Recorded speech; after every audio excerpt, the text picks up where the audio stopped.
First Chronicles chapter 11. Here was Benaiah. He was not included in David's top 3, but because he killed a lion in a pit on a snowy day, King David recognized it. It may not have compared to the victories of the other 3 musketeers, but to kill a lion on a snowy day in a pit was something that grabbed the attention of King David. And somehow, when he got the attention of King David, he was honored for it.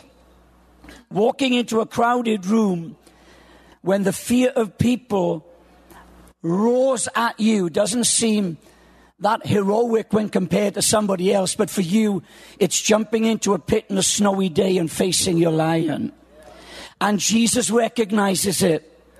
Rebuilding your life after the death of a loved one, after the rejection of someone, after a divorce, when hopelessness is roaring at you from a pit, doesn't seem that much special when you compare to the victories of others. But for you, it's like jumping into a snowy pit, to a pit on a snowy day to face your lion, and Jesus recognizes you for it. Come on, somebody say, man, we're all dealing with something.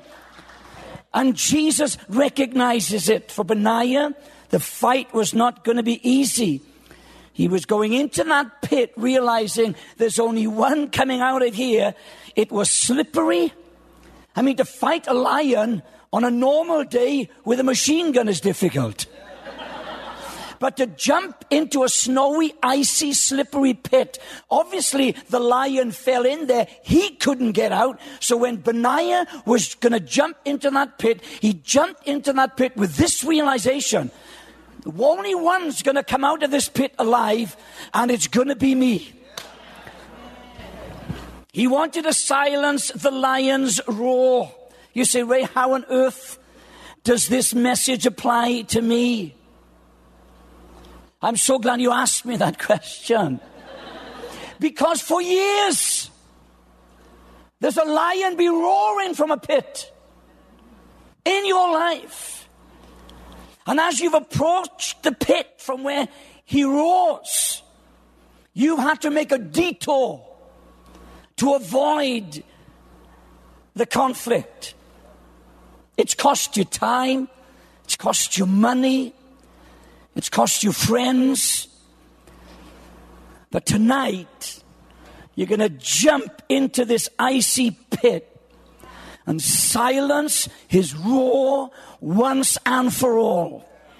The roar of fear, the roar of inferiority, the roar of lack, the roar of poverty, the roar of sickness. Come on, somebody say amen. You're going to jump in and face it tonight. And there's only one going to come out, and I tell you who it is. It's going to be you. Come on, somebody say amen here. For Benaiah, it was not the best time to fight his lion. You don't fight a lion on a snowy day, especially in a pit. And for you today, perhaps circumstantially, emotionally, relationally, mentally, it's not the best time. You say, Ray, just leave me alone, man. I mean, you know, come back in 3 months, perhaps. I'll be ready to face this thing. No. You may not be in the best. For Benaiah, it was not the best time to fight his lion. Moses jumped into a pit on a snowy day. He faced his lion in the form of Pharaoh, and because of that, led 2 million people to victory. David jumped into a pit on a snowy day, and he confronted and silenced Israel's biggest fear, and that was Goliath. Come on, I'm getting excited preaching this stuff here. You see, listen to me. Sometimes your greatest challenge can be your greatest opportunity. We would never heard of David if it wasn't for Goliath. Goliath actually released David's potential.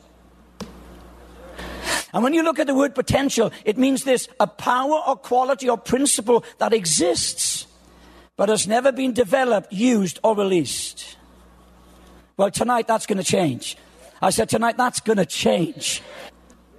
And very often, our greatest challenges are disguised as opportunities to release the potential.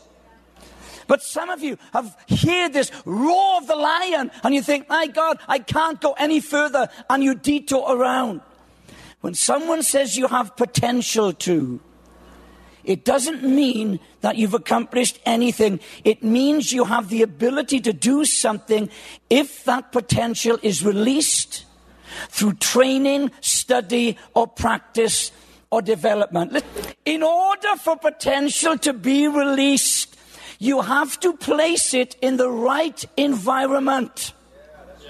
Have you ever wondered why this lion has risen up, why this Goliath has risen up, why this Red Sea is taunting you?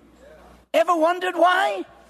Because God is setting you up to release the greatest potential that you've ever experienced in your life, and to embarrass the devil and get glory in it.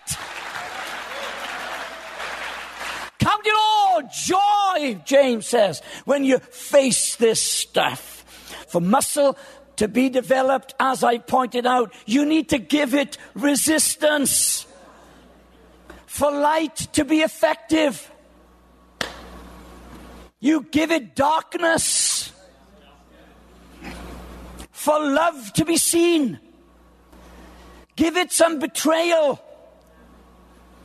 Give it some rejection. Give it some hate. Car battery works on this principle.